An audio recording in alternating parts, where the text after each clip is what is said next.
مجھے جب نیا نیا شوق ہوا بعض مسائل کی تحقیق کا، تو میں نے مبتدئین کی تمام کتابوں میں یہ حدیث دیکھی کہ یا جابر ان اول ما خلق اللہ نور نبی کا، اے جابر سب سے پہلے اللہ نے آپ کے نبی کے نور کو پیدا کیا۔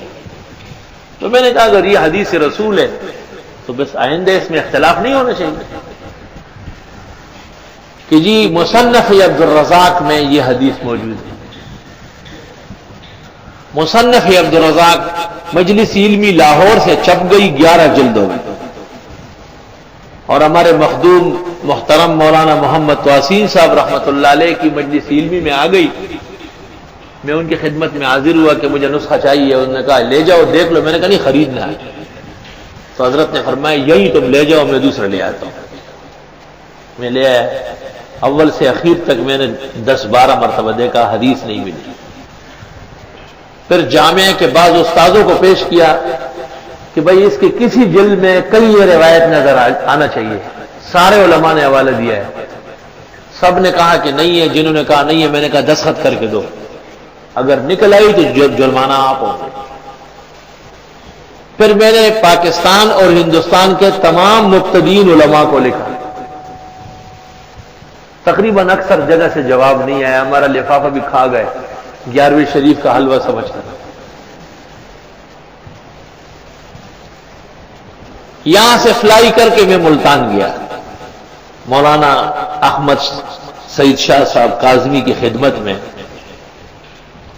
ان کے کمرے میں اتفاق سے انوار العلوم میں مصنف عبد الرزاق کی رکھی تھی، خوش ہو گئے، وہ کتاب یہاں موجود ہے۔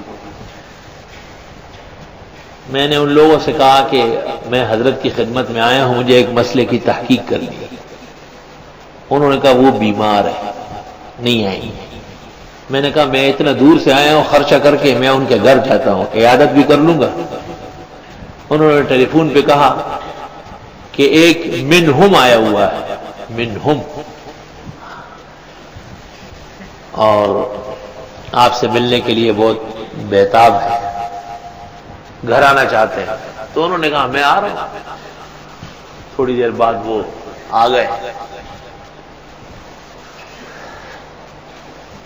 میں نے ان سے دریافت کیا کہ یہ حدیث یا جابر ان اول ما خلق اللہ نور نبی کا، احمد رضا صاحب نے تمام تصنیفات میں نقل کی ہے بحوالہ مصنف عبد الرزاق۔ یہ عبد الرزاق آپ کے پاس ہے، اس میں یہ حدیث ہے؟ تو انہوں نے کہا کہ اس میں نہیں ہے، لیکن اجل علماء جیسے زرقانی اور فلاں فلاں فلاں نے اس کا حوالہ دیا ہے۔ تو میں نے کہا جو حدیث ماخذ اور مرجع میں نہ ملے، اگرچہ علماء نے حوالہ دیا ہو، اعتبار حوالے کا ہوگا یا مرجع کا ہوگا؟ تو کہنے لگے مرجع کا ہوگا۔ تو میں نے کہا اس وقت اس حدیث کا بیان کرنا کیسا ہے؟ تو کہنے لگے ناجائز ہے۔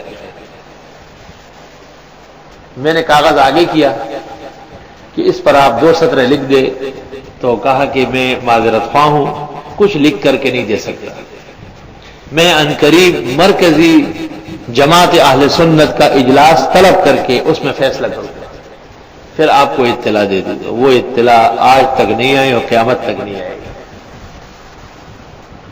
ایک ایک روایت کی چھان بین کی ہے، خاص کر مبتدئین کے بارے میں انشاءاللہ تعالی صرف 2 آدمی وہ بڑے ہیں، ایک علامہ خالد محمود جن کو بہت زیادہ موقع ملا، اور دوسرے امام اہل سنت مولانا سرفراز خان صاحب، بارک اللہ فی حیاتہ۔ ان کے علاوہ جتنے بھی موافق اور مخالف ہیں اس باب میں اس عاجز اور فقیر کا مطالعہ سب سے زیادہ ہے۔ یہ 2 مستثنیٰ ہیں، ان کا نہیں کہا جا سکتا، کیونکہ ان کو مواقع بہت ملے ہیں اور عمر بھی زیادہ ہے، زمانہ بھی زیادہ گزارا ہے۔ اور یہ عجیب بات سنو کہ یہ دونوں مجھ سے تکفیر پر متفق ہیں، بالکل، علامہ بھی اور مولانا سرفراز صاحب بھی۔